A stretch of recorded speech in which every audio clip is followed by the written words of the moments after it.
13 तारखेला जी निवडणुका होतात आहेत त्याच्यामध्ये मराठवाड्यातले असणारे 3 उमेदवार आहेत.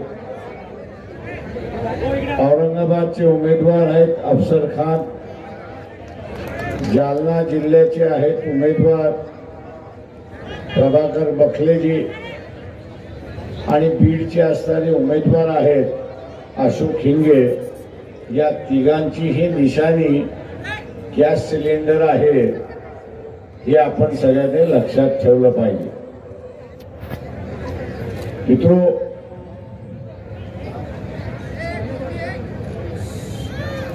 या निवडणुकीमध्ये आपण असताना पाहिलंय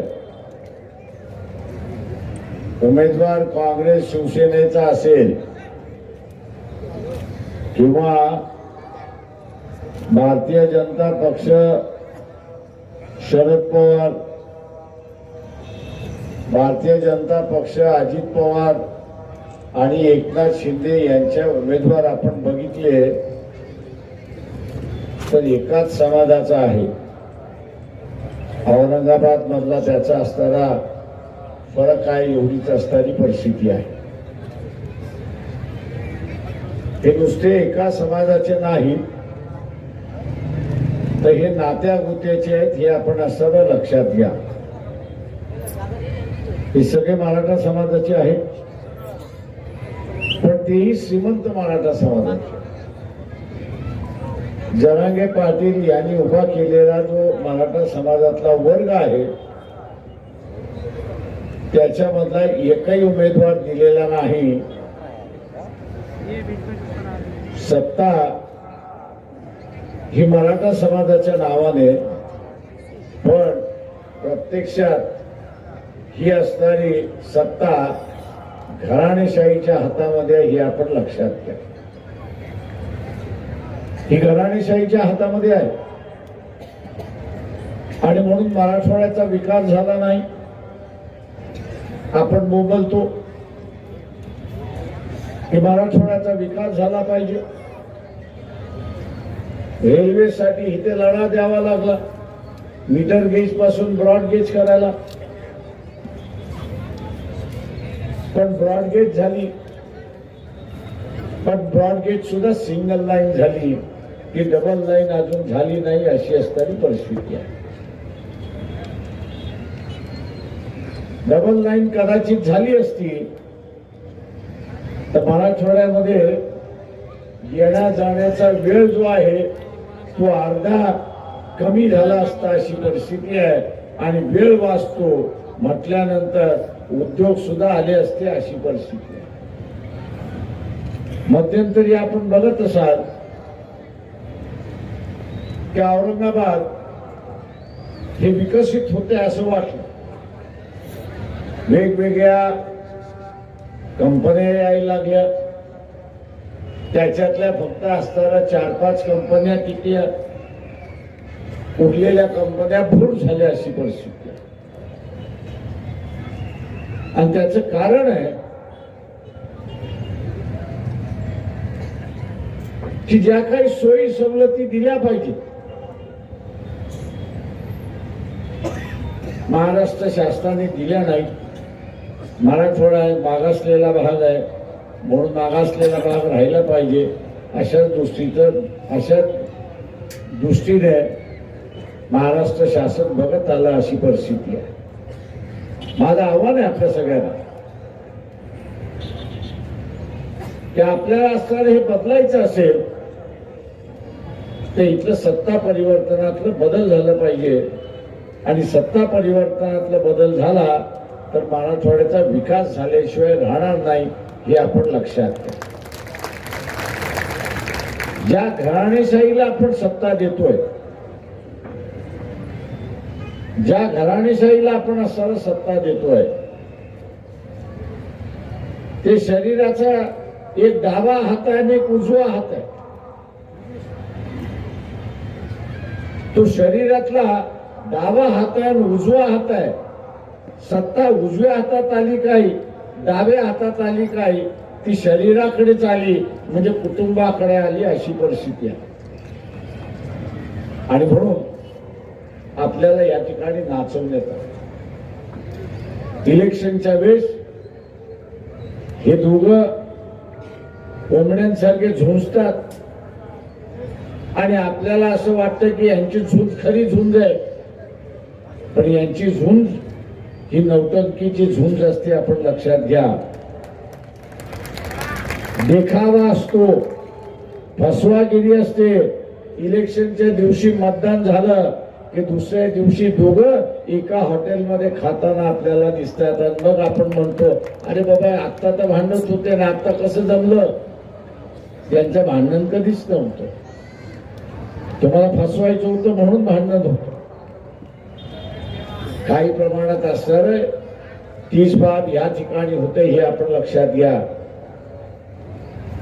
मी इथल्या मुस्लिम बांधवांना सांगणार आहे की मुस्लिम मतावरती तुम्ही असणारा सीट जिंकू शकत नाही अशी परिस्थिती आहे. चंद्रपूरमध्ये काँग्रेस पक्षाची असणारी उमेदवार मिसेस धानोरकर यांनी स्टेटमेंट केलं. जिंकणारी बाई होती असं मी त्या ठिकाणी मानतो. तिने स्टेटमेंट असं केलं की जिल्हा परिषदेची सत्ता, आमदारकीची सत्ता आणि खासदारकीची सत्ता ही कुणबी समाजातच असली पाहिजे. तिने स्टेटमेंट काय केलं की जिल्हा परिषदेची सत्ता, नगरपालिकेची सत्ता, आमदारकीची सत्ता, खासदारकीची सत्ता ही कुणबी समाजातच राहिली पाहिजे. चंद्रपूर मधल्या मतदारांनी सांगितलं आता तुला आम्ही बघतो, आम्ही तुला बघतो. आणि आता चंद्रपूर मधल्या ही सीट तिसऱ्या क्रमांकावरती गेल्या असे मला लोक त्या ठिकाणी म्हणत होते की फक्त कुंब्यांना मतदान पाहिजे असेल तर कुंब्यांनीच मतदान करावं, आम्ही कुंब्यांच्या विरोधात मतदान करणार, ही भूमिका त्या ठिकाणी झाली. एका समाजावरती इलेक्शन जिंकता येत नाही. तुम्हाला सर्वसमावेशक व्हावं लागेल आणि सर्वसमावेशक झाल्यानंतरच निवडणुका या ठिकाणी जिंकता येतील अशी परिस्थिती आहे. आज या औरंगाबाद मध्ये चर्चा आहे की वंचित बहुजन आघाडीने एक मुस्लिम उमेदवार दिला. जे बोलतात आहेत मी त्यांना असताना विचारतो की विधानसभेमध्ये याच MIM ने वंचितच्या पाठीत खंजीर खुपसला की नाही एवढं फक्त असताना सांगा.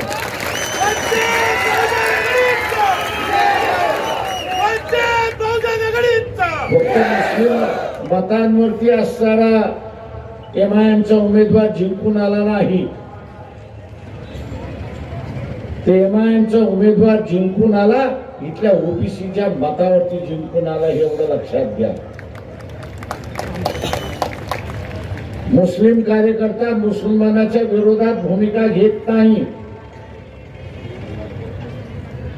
मुस्लिम समाज पाठीमागे राहिलाय त्याचं एकमेव कारण की त्याच्या समाजातला वाईट माणूस मुस्लिम कार्यकर्ता वाईट असला तरी त्याच्या विरोधात तो भूमिका घेत नाही आणि त्याला सांगत नाही की तू असताना चुकलेला आहेस.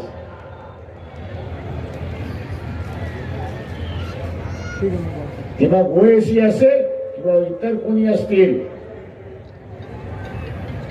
युती केल्यानंतर युतीचा धर्म हा निभावावा लागतो. तो निभावता येत नसेल तर युत्या करू नका.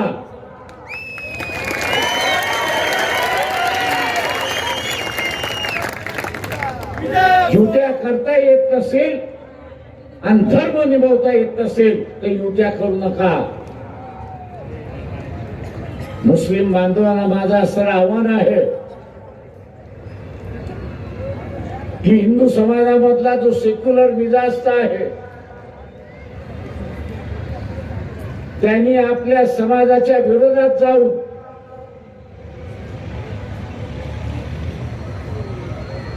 सेक्युलर उमेदवार आणि सेक्युलर राजकारण या देशामध्ये उभारलं पाहिजे, म्हणून त्यांनी असताना एका मुस्लिम माणसाला मतदान दिलं. त्याची कदर तुम्हाला आहे की नाही?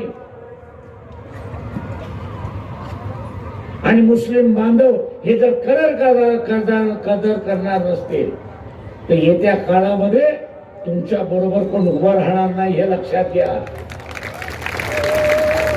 इथल्या मौलवींना सुद्धा इशारा देतोय की मानवतेच्या नात्याने आम्ही तुमच्या बरोबर उभे राहू, पण तुम्ही सुद्धा मानवतेच्या नात्याने माणुसकी बरोबर आणि सेक्युलर बरोबर उभं राहायला त्या ठिकाणी शिकलं पाहिजे. फक्त माझ्या धर्माचा आहे आणि म्हणून सर्व गुन्हे माफ अशी असणारी भूमिका घेणार असतात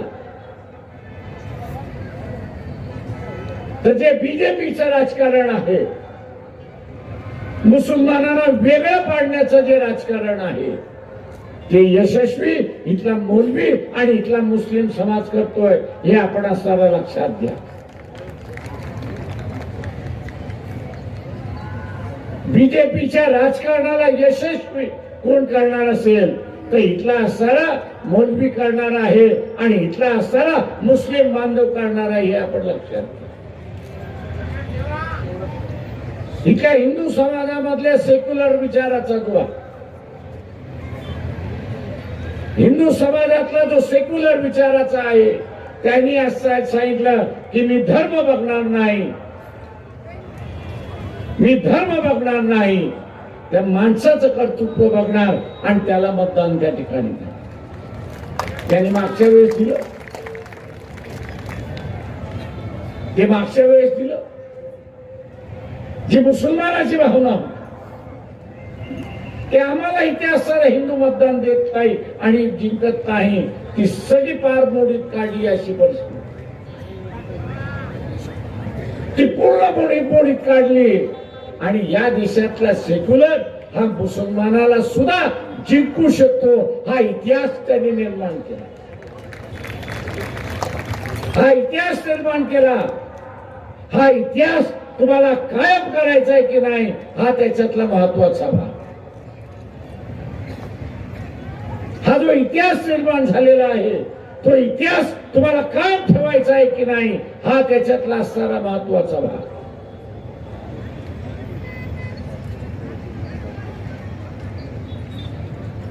कालच मोदीचं वाक्य होतं की बाळासाहेब ठाकरेंचे असणारे माझ्यावरती उपकार आहेत आणि म्हणून उद्धव ठाकरे अडचणीत आले तर मी त्याच्या पाठीशी उभा आहे आणि पाहिजे ती मदत मी त्या ठिकाणी करणार आहे. हे उद्याच्या येणाऱ्या राजकारणाची नांदी आहे, हे आपण लक्षात घ्या. ही उद्याच्या राजकारणाची नांदी आहे. वाटाघाटी ज्यावेळेस चालल्या होत्या त्यावेळेस आम्ही पहिल्यांदा म्हणालो होतो की आपण सेक्युलर मतावरती जिंकून येणार आहोत आणि म्हणून सेक्युलर मतदाराला हे आश्वासित करू की 5 वर्ष आम्ही भारतीय जनता पक्षाबरोबर समझोता करणार, हे आश्वासन आपण देऊ. हे आश्वासन द्यायला राष्ट्रवादी तयार नव्हती आणि हे आश्वासन द्यायला शिवसेना ही तयार नव्हती, शिवसेना ही तयार नव्हती. मी आता असणारा काही मुस्लिमांचं बघतोय, नाही आपण सेक्युलर पार्टियों को वोट देना चाहिए. अरे कौन सेक्युलर?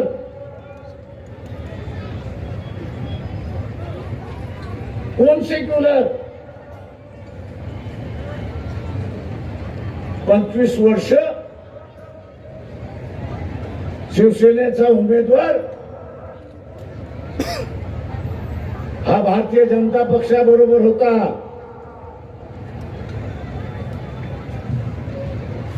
भारतीय जनता पक्षाबरोबर होता, तिथं जमलं नाही की मुद्दामून फाटून घेतलं की आपल्याला 48 जागा जिंकायच्या आहेत आणि म्हणून फारकत घेऊन इथे असणारी युती घेतली. आम्हाला शंका होती म्हणून आम्ही म्हणालो की बाबा सेक्युलर मतदाराला आश्वासन देऊ की 5 वर्ष आम्ही त्या ठिकाणी जाणार नाही, बीजेपी बरोबर जाणार नाही. आश्वासन दिलं नाही आणि इलेक्शनच्या दरम्यानच आपल्याला दिसतंय की मोदी हे सांगत चुकलेले आहेत की काळजी करू नका, उद्धव ठाकरे आणि त्यांची सेना आपल्याकडे आल्याशिवाय राहणार नाही, आल्याशिवाय राहणार नाही.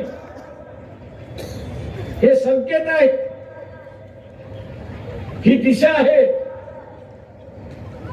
आणि मग मी इथल्या मुसलमानांना विचारतो, किस जबान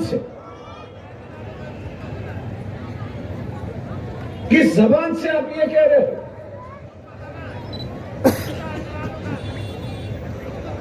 कि शिवसेना जो है ये सेक्युलर हो गई, सेक्युलर मिजाज का दिमाग हो गया. कांग्रेस ने एक वॉशिंग मशीन का एडवर्टाइजमेंट दिया और कहा है कि मोदी जी वॉशिंग पाउडर डाल के उनको धुलाते हैं और उनका दाग जो है, दामन का दाग जो है वो निकल जाता है. मैं इन मुसलमानों से पूछना चाहता हूं कि कांग्रेस ने ऐसी कौन सी मशीन निकाली है, कांग्रेस ने ऐसी कौन सी मशीन निकाली है कि जिसमें उसको अंदर डालो और धार्मिक आदमी जो है वो सेक्युलर बन जाता है, पूरी विचारधारा उसकी बदल जाती. मुखौटा तो हर वक्त कोई बदलता रहता है, लेकिन मुखौटे के पीछे जो असली तस्वीर है वही सामने लेने की चलिए. ये मुखौटा जो है ये दिखावा. अगर मुस्लिम समाज यहां पे चूक गए, अगर मुस्लिम समाज यहां पे चूक गया तो मान लो दोबारा ये मौका आपको मिलेगा.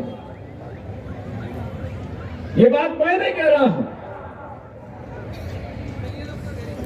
इस देश की जो अर्थ मंत्री है निर्मला सीतारामन, उनके जो पति है भरकला प्रभाकरन, उनकी 10 या 12 दिन पहले वीडियो पे मुलाकात है और उस वीडियो के मुलाकात में उन्होंने कहा है कि अगर दोबारा मोदी चुन के आते हैं तो संविधान के बचेगा तो नहीं, लेकिन उन्होंने मुसलमानों को आगाह किया है,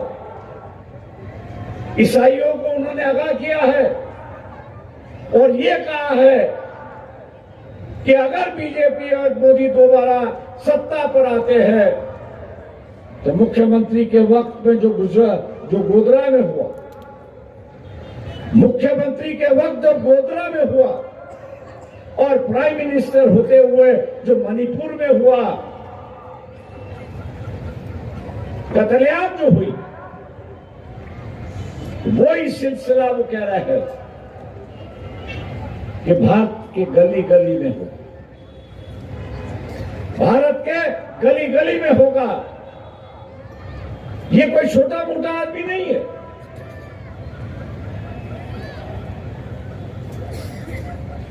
जिसके बीवी के हाथ में इस देश की पूरी तिजोरी है और उसके सही के बिना, सिग्नेचर के बिना या कुछ हिलता नहीं है, ऐसे व्यक्ति आपको अला करना. इसलिए इस बात को नजरअंदाज मत करो, इस बात को आप नजरअंदाज मत करना. कुछ लोग मुझे कहते हैं इतिहास का दोहराना कि हम तो लड़ने वाली कौन है. मैं उनसे ये पूछता फिर गोधरा में क्यों नहीं लड़े भैया? बदले की भावना क्या, तो फिर गोधरा में क्यों नहीं बदला लिया? ये जो इतिहास जो है वो सबक सिखाता है कि वे हम लोग लड़ना चाहिए। ये नहीं कि उसकी दुआ देके हम लोग ये करें। अगर हम लड़ेंगे नहीं तो अपने आप को बचाएंगे नहीं, और लड़ना है तो या इस बार वोट के माध्यम से लड़ना है, और यही देखना है कि हम लोग दोबारा इतिहास इस औरंगाबाद में दोबारा।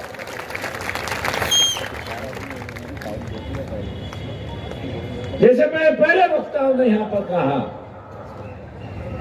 कि जो वंचित बहुजन अघाड़ी के साथ में जो मतदार है, वंचित बहुजन अघाड़ी के साथ में जो मतदार है, वो मतदार आज भी अफसर के साथ में, आज भी अफसर के साथ में। और मैं मुसलमानों से पूछता हूं, आप हारने वाले के साथ जुड़ोगे या जीतने वालों के साथ जुड़ोगे?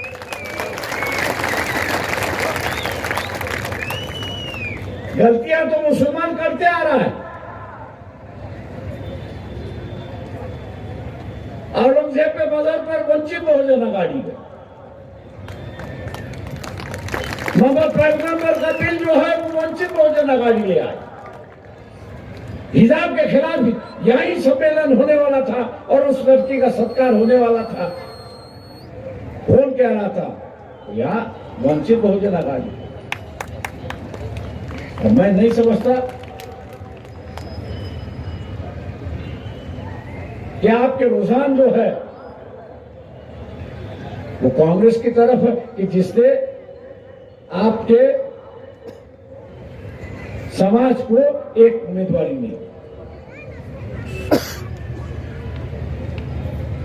महाराष्ट्र में एक भी उम्मीदवारी नहीं, राजस्थान में एक उम्मीदवारी नहीं, मध्य प्रदेश में एक उम्मीदवारी नहीं, और मुसलमान आज ये कह रहा है कि हम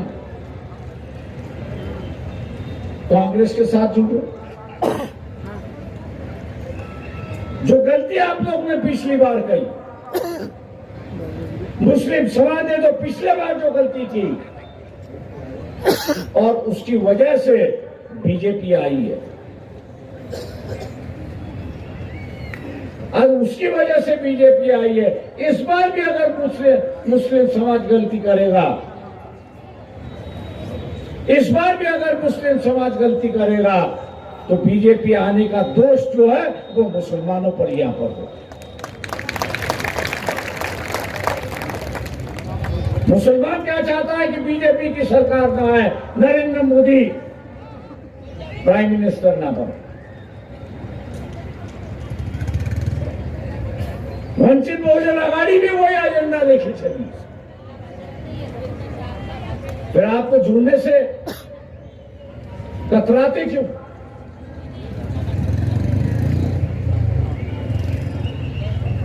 आप जोड़ने से कतराते क्यों? आपका मजहब तो ये सिखाता है कि जिस पर जुल्म हो रहा है, अत्याचार हो रहा है, उसको साथ दो, उसके साथ रहो, तो अल्लाह आपको दुआ दे। यहां मालियों को टिकट नहीं है, धनगरों को टिकट नहीं दिया, और किसी समाज को नहीं दिया। और अत्याचार जो होता है वो जिनको टिकट दिया हुआ है कांग्रेस वालों ने, वही तो अत्याचार मुसलमानों पे कर रहा है। इस बात को आप भूल गए। एक नया रास्ता, दोस्ती का रास्ता, भाईचारे का रास्ता, विश्वास का रास्ता, सेक्युलर का रास्ता वंचित बहुजन अघाड़ी आपके सामने रखता है। वंचित बहुजन अघाड़ी आपके सामने रखता है। आज बीजेपी और नरेंद्र मोदी ये कह रहे हैं, इनडायरेक्टली कह रहे हैं कि कांग्रेस का जो एजेंडा है वो मुस्लिम लीग का एजेंडा है, और उसके आगे जाके ये कह रहे हैं कि देश का बंटवारा। कभी आपने सोनिया गांधी, राहुल गांधी खड़गे ने इसके खिलाफ का बयान दिया, ये आपने सुना है? जिनकी हिम्मत नहीं है अपनी इज्जत बचाने की, अपनी इज्जत बचाने की हिम्मत नहीं है, वो आप लोगों की क्या हिफाजत करें? आपकी अगर हिफाजत करना है तो आपको ही हिफाजत करना जरूरी है। और इसलिए मैं आप लोगों से ये कहता हूं कि हम लोग की कोशिश है कि मुस्लिम समाज अपने पैरों पर खड़ा हो, और इसलिए इस इलेक्शन में 5 जगह जो है वो मुसलमान कैंडिडेट हम लोग ने उतारे। अफजल खान उसमें से एक है। वक्त हो चुका है, वक्त हो चुका है। इसलिए मैं आपसे गुजारिश करता हूं, विनती करता हूं कि ये तीनों उम्मीदवारों की जो निशानी है ये गैस सिलेंडर है। गैस सिलेंडर का सामने का बटन दबाकर इनको भारी वोटों से जिताइए। इन्हीं लफ्जों के साथ रजा लेता हूं। खुदा हाफिज। शुरू करता हूं अल्लाह के नाम से, करता नहीं हूं जातिवाद के शक्ति के बाप से। आज हिंदुस्तान का भविष्य बनने जा रहा है 4 जून को। आज जातिवादी शक्ति दिल्ली में बैठी है। हमको और आपको मिलकर जातिवादी शक्ति को उखाड़ कर फेंकना है, क्योंकि जातिवादी शक्ति मनुवादी संविधान बदलने की बात करती है, एनआरसी लाने की बात करती है, हिंदू राष्ट्र बनाने की बात करती है।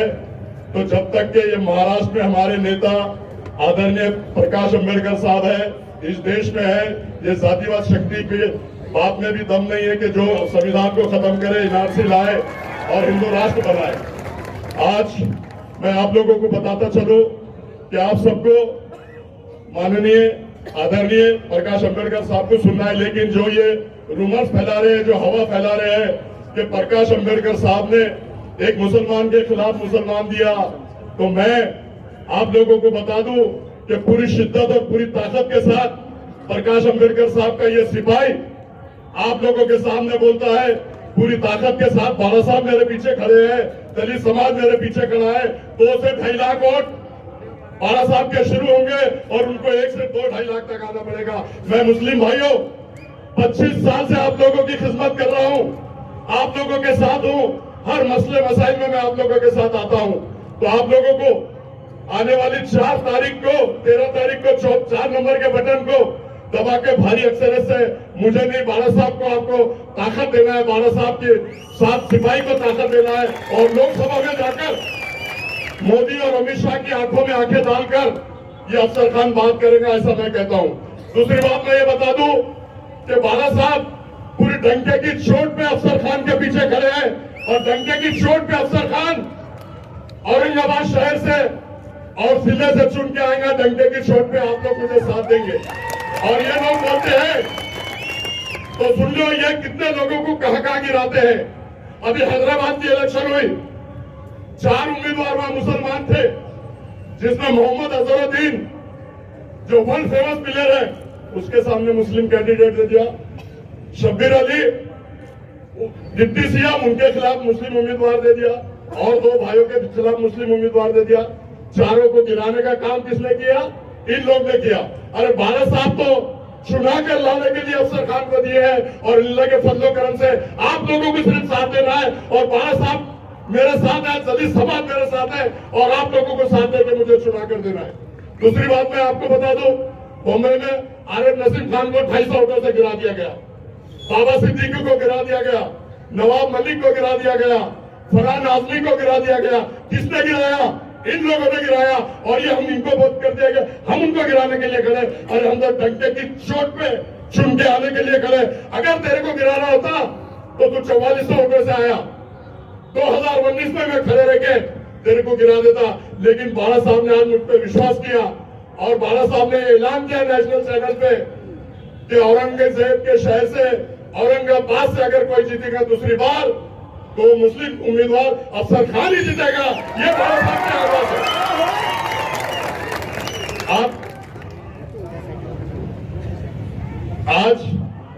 आप लोगों के सामने जैसे 2 बार उन लोगों ने झोली फैलाया और आप लोगों ने उनकी झोली भर दिया, तो आने वाली 13 तारीख को आप लोगों को गैस के बटन पे दबाकर इतनी जोर से बटन दबाओ कि ये बच्चा लोकसभा में जाए और जातिवादी शक्ति को उखाड़ कर फेंके।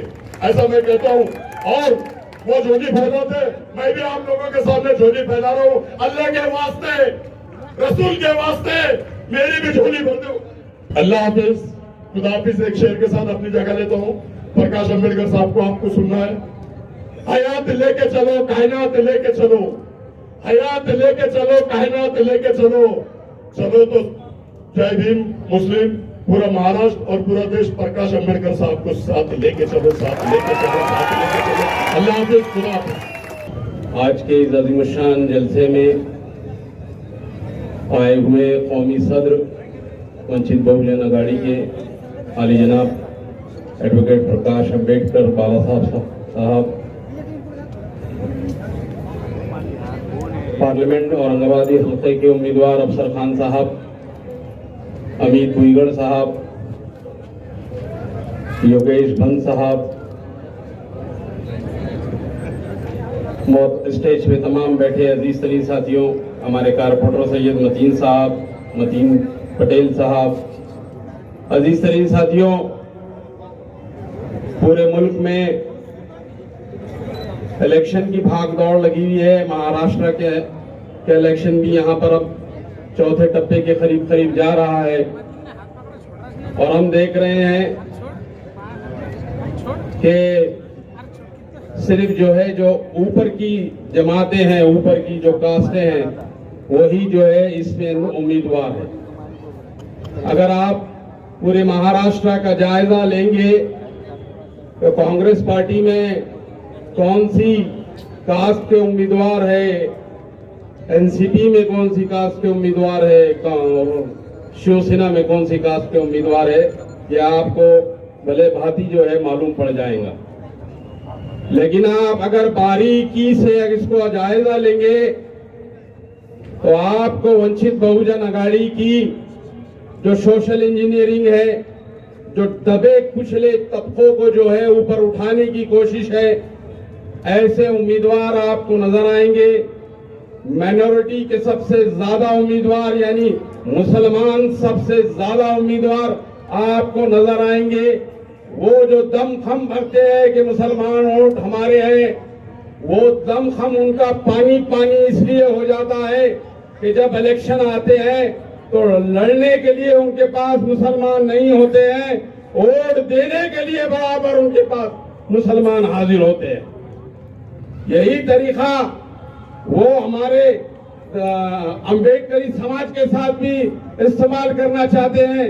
अभी आप देख रहे हैं, मैं जायजा ले रहा हूं औरंगाबाद का, वो फिरका परस्त उम्मीदवार उसकी हिम्मत करती हुई कि हमारी बस्तियों के चक्कर मारे। हम कैसा उनको हमारे पास जगह दे रहे हैं। 19 का इलेक्शन भी मुझे अच्छी तरीके से याद है। कांग्रेस का वो सुभाष छावड़ हमारी एरियो के अंदर आने को कांप रहा था, डर रहा था कि यहाँ कहीं मेरी इस्तकबाल ना हो जाए, ताशपुशी ना हो जाए। लेकिन आज सूरत हाल बदल गई है। तो वो क्यों बदल गई है,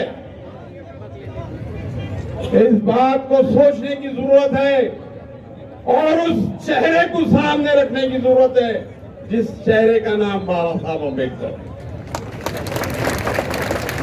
मैं बात ताली बजाने की भी नहीं कर रहा हूं आपको। बाबा साहब का नाम आते ही ताली तो हो जा रही है, लेकिन अगर वोट नहीं हुआ तो समझो कि आप इनको शर्मिंदा करेंगे, आप इनको शर्मिंदा करेंगे। इस बात का भी, ये बात भी अच्छी तरीके से ज़हन नशीन कर लीजिए। मैं मुसलमानों से गुजारिश कर रहा हूं कि आए दिन मॉब लिंचिंग का शिकार तुम हो रहे हो, आए दिन क्या खाते हो ये तुम्हारे को तस्दीक करना पड़ता हो। आए दिन तुम हमारे महापुरुषों का स्टेटस अपने मोबाइल पे रखते हो तो तुम्हारे ऊपर गुनाह दाखिल हो जाता है। आए दिन तुम्हारी मसाजिदें तार तार हो रही है। आए दिन तुम्हारी खानखाओं पे नजर आए। आए दिन तुम्हारे नौजवान बच्चों को बेकसूर जेलों में ठोसा जा रहा है। ये सब बातें खत्म जब होगी, जब दलित मुस्लिम इत्तेहाद या अम्बेडकरी समाज उम्मीदवार, मुसलमान उम्मीदवार एक जगह आएगा और अपनी नुमाइंदगी देगा। इस औरंगाबाद शहर ने वो कारनामा करके बताया। अजीज तरीन साथियों, क्या 19 में हमने उस इम्तियाज जलील को वोट नहीं दिया था, या मजलिस इत्तेहादुल मुस्लिमीन को ईमानदारी से वोट नहीं दिया था? मुझे वो ब्रिज वाली का वाकया आज भी अच्छी तरीके से याद है। इलेक्शन के दिन जब मैं वहां पर राउंड मार रहा था तो एक साहब कहते हैं, आप आपके एरिया में जाइए जावेद कुरैशी, कहीं आपके लेट को वोट तो नहीं पलट रहे हैं? हमारे वोट तो ईमानदारी से एक जगह पड़ रहे हैं। मुझे सलाम है आप लोगों के ऊपर जो उस्मानपुरे के जलसे में 19 में बादशाह साहब ने पतंग यूं लहराया था और अपनी कौम से कहा था, ऐ मेरी कौम के लोगों, ये पतंग का निशान, ये मेरा निशान है, इस पे आपको वोट मारना है। और आपने उस बात पे जो लब्बैक कहा था वो भी मेरी नजरों के सामने है। आज बाला साहब ने आपके सामने फिर एक नुक्ता, एक उम्मीदवार, फिर मुस्लिम उम्मीदवार आपके सामने खड़ा कर दिया और गैस सिलेंडर आपके सामने है और आपसे मुखातिब होके कहेंगे कि मेरी कौम के लोगों, क्या मेरी बात का पासो याद रखोगे? क्या मेरी बात का मान रखोगे? क्या अफसर खान को गैस सिलेंडर पे वोट करोगे? क्या वंशिक बहुजन गाड़ी को वोट करोगे? ये मुतालिबा फिर हमारे सामने है। अजीज तरीन साथियों, मैं खास तौर से मुसलमान जितने भी यहाँ मौजूद हैं उनसे मुतालबा कर रहा हूँ कि हालात तब्दील नहीं हुए।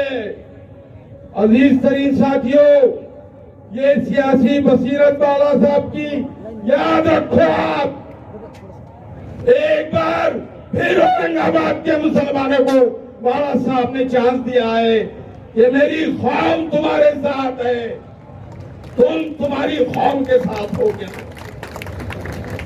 एक बार फिर चांस दिया है, वही हालात है और मैं समझता हूं कि उससे बेहतर हालात है। क्या 19 के अंदर कोई सोच सकता था कि हमारा भीख मंगा छुप के आ जाएगा? कोई सोच सकता था? मैं खुद नहीं सोच सकता था। मैंने इसके खिलाफ में बातें की कि कुछ भी हो जाए, हमारे पास नंबर नहीं है, हम छुप के नहीं आते, भीख मंगे सुन ले। लेकिन मैं गलत साबित हो गया, 100% गलत साबित हो गया।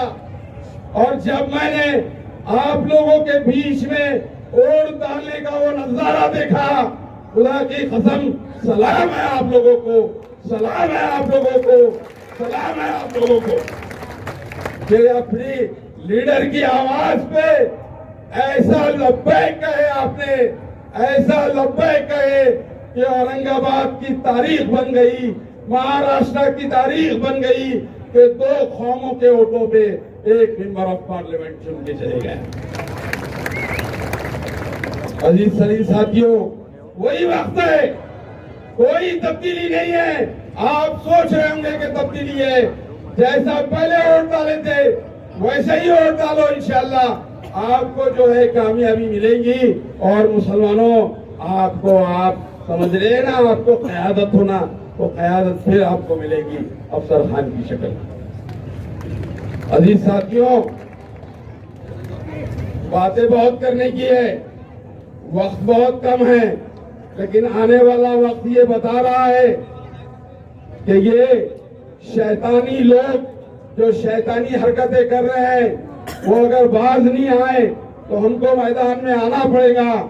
हम मैदान में आ चुके हैं, मैदान में बैठ चुके हैं।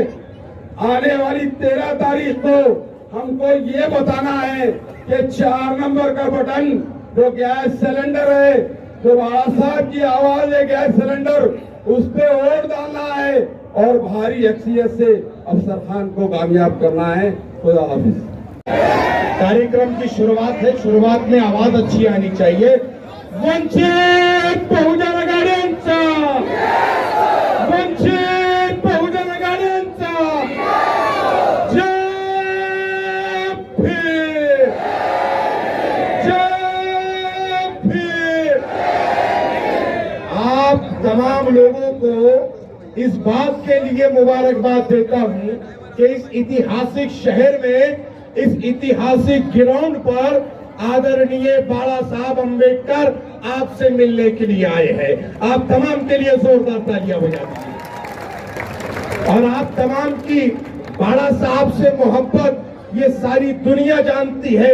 इसी वजह से बाला साहब के नाम से जो है तो नफरतों फैलाने वाली ताकतें थर कांपती है, क्योंकि मालूम है आपके जैसा कार्यकर्ता, आपके जैसे लोग बाला साहब के साथ खड़े हुए हैं।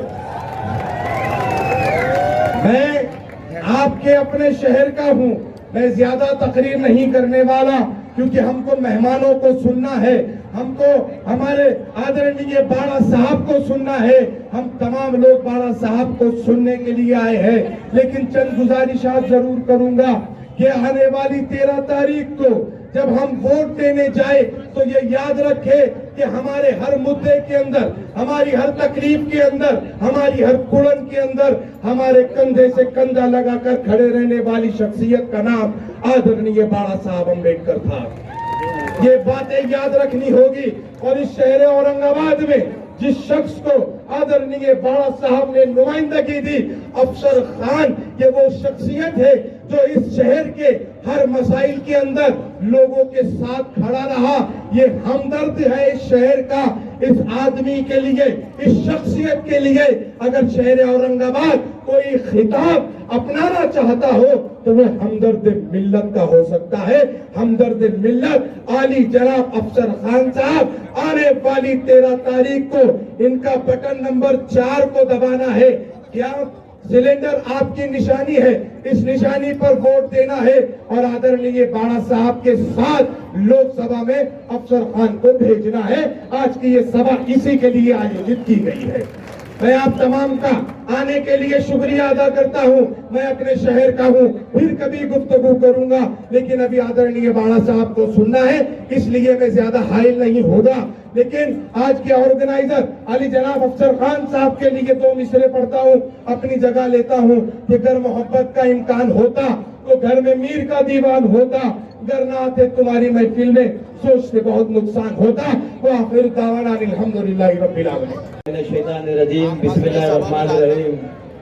नारे तकबीर, जय भीम, जय भीम, जय भीम। स्टेज पे तशरीफ फरमा आली जनाब बाला साहब अम्बेडकर साहब, हमारे कायद। मैं आपको एक बात बता दूं, मैं बाला साहब अम्बेडकर साहब की एक बात से प्रभावित हुई। जब नबी करीम सल्लल्लाहु अलैहि वसल्लम की शान में गुस्ताखी हुई थी तो बाला साहब ने एक बिल प्रस्ताव मंजूर लाए थे कि जो भी नबी करीम सल्लल्लाहु अलैहि वसल्लम की शान में गुस्ताखी करेगा उसको 3 साल की सजा होना चाहिए। मैं इस बात से मुतासिर हूँ, इसलिए मैं आज वंचित बहुजन आघाड़ी में प्रवेश कर रहा हूँ। और एक आखिरी बात, एक 2 मिनट की बात, मेरी बात सुन लीजिए भाई, आप ही से सुना रहा हूँ। जब मैं MIM के अंदर था, मैंने पिछले खासदार के इलेक्शन में बुटीलन में एक सभा करा था। बुटीलन में पिछले खासदार के खिलाफ 2 अल्फाज बोला था। उन्होंने इमीडिएट उस वक्त CM फडणवीस साहब को फोन करके सुबह मुझे अरेस्ट करा दिया, 14 महीने मुझे जेल में रखा और आमदार के इलेक्शन तक मुझे बाहर नहीं आने दिया। और मैं चैलेंज करता हूँ सभा से, आज आप मुझे अंदर डाल के बताओ, क्योंकि संविधान यहाँ बैठा है। आज मुझे अंदर डाल के बताओ, क्योंकि संविधान यहाँ बैठा है, बाबा साहब यहाँ बैठे हैं। आज अंदर डाल के बताओ किसकी मारे जली दो। और रही बात अफसर खान की बात, मैं जब सभागृह के अंदर मैं जब मुद्दे उठाता था तो कोई भाई का लाल मेरे साथ नहीं था, वो सिर्फ अफसर खान था। अफसर खान ने मुझे सपोर्ट किया और हमेशा सपोर्ट करते रहे। और एक बात बता दूं, मैं 14 महीने जेल में था तो मेरी माँ दारुसलाम हैदराबाद गई। रमजान का महीना था, दारुसलाम के अंदर रोजे के अंदर मेरी माँ दारुसलाम के इर्द गिर्द भटक रही थी। असद अली से कांटेक्ट करने की कोशिश करी थी, मेरे बच्चे को बाहर लाओ, मेरे बच्चे को बाहर लाओ। ये असद अवैधी ने मेरी माँ को धुतकार के हकाल दिया, मेरे भाई मेरी माँ को धुतकार के हकाल दिया। आज मैं आपसे तो बहुत अदबन गुजारिश करता हूँ, मेरी आप बीती सुना रहा हूँ मेरे भाई, 4 नंबर बटन दबाकर मेरे भाई को कामयाब कीजिए, बाड़ा साहब को कामयाब कीजिए। मैं अदबन गुजारिश करता हूँ मेरे भाई। मेरी माँ रोने की हालत में दर भटक रही थी। मैं बता नहीं सकता, मैं 14 महीने इन्होंने मेरे साथ क्या किया, मुझे झूठे केस में फंसाया। आप फडणवीस से इनकी साठगांठ है, साठगांठ है इनकी। वो सिंगारे बोलता पीआई, हमको ऊपर से प्रेशर है। अरे किसका प्रेशर है? अरे फडणवीस का प्रेशर है बोलता। देखो 14 महीने जेल में रखे, मेरा तबाह, मेरा खानदान, मेरे लोग मेरे घर तक आ गए, मेरा खानदान तबाह बर्बाद कर दिया। अगर आज कुछ लोगों की दुआओं से, तुम्हारी लोगों की दुआओं से टिका हुआ हूँ और इंशाल्लाह खबर में ठंडा होऊंगा और एमआईएम को यहाँ से जड़ से उखाड़ने का काम मजलिस वंचित आघाड़ी करेंगे, बाड़ा साहब करेंगे। मैं मुसलमानों से अपील करूंगा, 2 लाख से गिनती स्टार्ट होंगी। वंचित बहुजन आघाड़ी बाड़ा साहब के पीछे खड़ा है, 2 लाख से गिनती स्टार्ट होंगी। मुसलमानों 2 लाख वोट दे दो, हमारी सीट निकल इंशाल्लाह। और आखिरी चंद अशार पे अपनी बात खत्म करूंगा। टाइम 4 नंबर बटन दबाकर गैस सिलेंडर को कामयाब कीजिए। हाथ जोड़कर विनती करता हूँ मेरे भाई, आज अल्लाह के वास्ते, अल्लाह रसूल का वास्ता तुम्हारे को यार मेरे भाई। मेरी माँ बहुत दर भटका, मुझे बहुत परेशान किया ये लोगों ने, आप बेहतर जानते। आखिरी चंद अशार पे अपनी बात खत्म करूंगा। हर सिमत मचलती किरणों ने अब सोने शबे गम तोड़ दिया, अब जाग उठे हैं दीवाने, दुनिया को जगा कर दम लेंगे। ये बात आया है दुनिया पर, हम फूल भी है तलवार भी है, या बस में जाओ महकाएंगे, या खून में नहा कर दम लेंगे। सोचा है कफील अब कुछ भी हो, हर हाल में अपना हक लेंगे, इज्जत से जिए तो जी लेंगे, या जाम शहादत पी लेंगे। अल्लाह अकबर, जय भीम, जय महाराष्ट्र।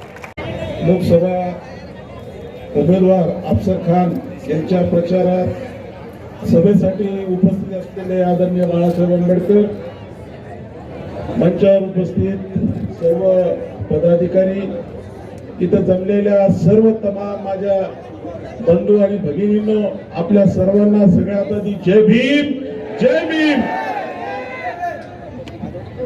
आज येणाऱ्या 13 तारखेला आपलं इलेक्शन आहे आणि आपण बघत असाल की गेले कितीतरी वर्ष सातत्याने इथे असणाऱ्या मुसलमानांसाठी, इथल्या बहुजनांसाठी, इथल्या दलितांसाठी इलेक्शन तर आता आलं, परंतु ज्या वेळेस इलेक्शन नसतं आणि त्यावेळेस दलितावर अन्याय होतो, मुसलमानावर अन्याय होतो, त्यावेळेस कोणी एनडीएचा माणूस येतो का आपल्याला?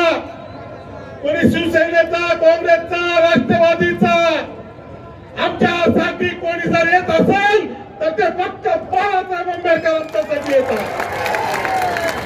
मग इलेक्शन आल्यावर आपण हा विचार केला पाहिजे की गेल्या अनेक वर्ष बाळासाहेब आंबेडकर आमची एक ढाल म्हणून आमच्या पाठीमागे खंबीरपणे उभे आहे आणि बाळासाहेब आंबेडकरांच्या उमेदवाराला या देशाच्या लोकसभेमध्ये आपण पाठवलं पाहिजे.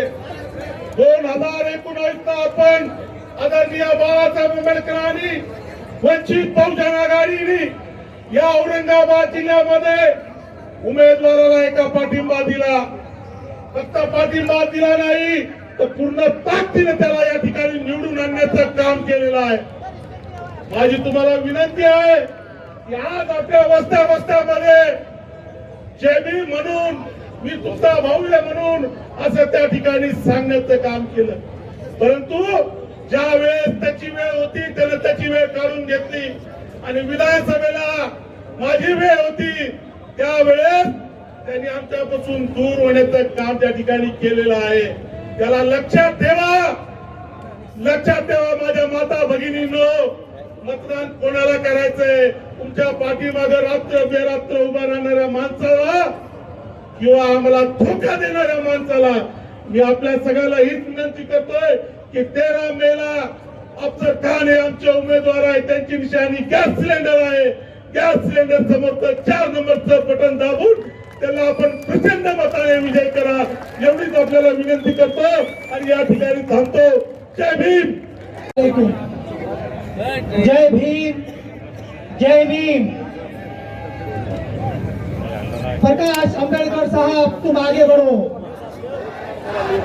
प्रकाश अंबेडकर साहब तुम आगे बढ़ो. अफसर भाई तुम आगे बढ़ो. आने वाली 13 तारीख को हमें इस ऐतिहासिक शहर में इतिहास रचना है. आने वाली 13 तारीख को जनाब अफसर खान साहब को हमें बहुमत से जिताना है. आज हम यहाँ जो जमा हुए हैं, हमारा मकसद है कि हम मोदी, अमित शाह, योगी जोगी और पूरे ढोंगी, जहां पर था कि मोदी योगी जोगी और देश के पूरे ढोंगी, इनको ये जो सपने देख रहे हैं कि 400 पार, हम आने वाली 13 तारीख को सबूत देंगे कि हम भीम की सेना है. हम प्रकाश अंबेडकर साहब के मानने वाले हैं. और मैं आपको बता दूं, जब इससे पहले इम्तियाज जलील को चुन के दिया था तब हमारा पाठिंबा था, आज हमारा कैंडिडेट है. आज हमें इस कैंडिडेट को चुन के लाना है. और मैं एक शेर कहना चाहता हूं आपके सामने कि धर्माच्या नावानी गोंधळ जिकडे तिकडे चालूच आहे, परंतु आम्ही हेच विसरलो, मानव धर्म एकच आहे. त्यांना त्यांची जागा दाखवून आता करूया बाय. अफसर खानला करूया हाय आणि त्या जलीलला करूया बाय. आज ऐतिहासिक शहर औरंगाबाद, जहां पर आज ये विराट सभा जारी है, मैं आज इस सभा से आप लोगों को और मेरे हम ईमान वाले भाई उनको मैसेज देना चाहता हूं कि भीम डॉक्टर बाबा साहेब अंबेडकर इनका नातू आप सल्लल्लाहु अलैहि वसल्लम के शान में गुस्ताखी करने वालों के खिलाफ एक बिल लेके आता है. संविधान के अंदर एक बिल को लाया जाता है कि आप सल्लल्लाहु अलैहि वसल्लम के शान में गुस्ताखी करने वाले को 10 साल की सजा दी जाए.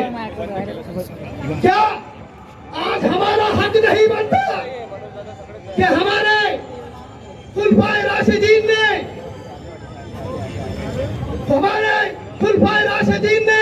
आप सल्लल्लाहु अलैहि वसल्लम की शान में अगर कोई गुस्ताखी करता था तो अपनी जान मिटा देते थे. नबी की शान में गुस्ताखी वो बर्दाश्त नहीं करते थे। क्या आज ये वक्त आया नहीं कि हमारे लिए, हमारे नबी के लिए एक भीम का सैनिक, अम्बेडकर साहब के खानदान का व्यक्ति, वो हमारे नबी के शान में गुस्ताखी करने वाले के लिए जो है तो एक बिल लेके आता है, तो क्या हमारा हक नहीं बनता? क्या हमारे नबी की शान में बिल लाने वाले के लिए उसकी शान को इतनी बढ़ाया जाए कि पूरे हिंदुस्तान में वो ये कहे कि मैं सलाम करता हूँ मुसलमानों को।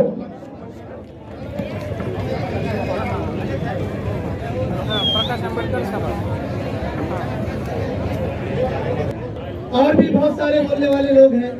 शुक्रिया।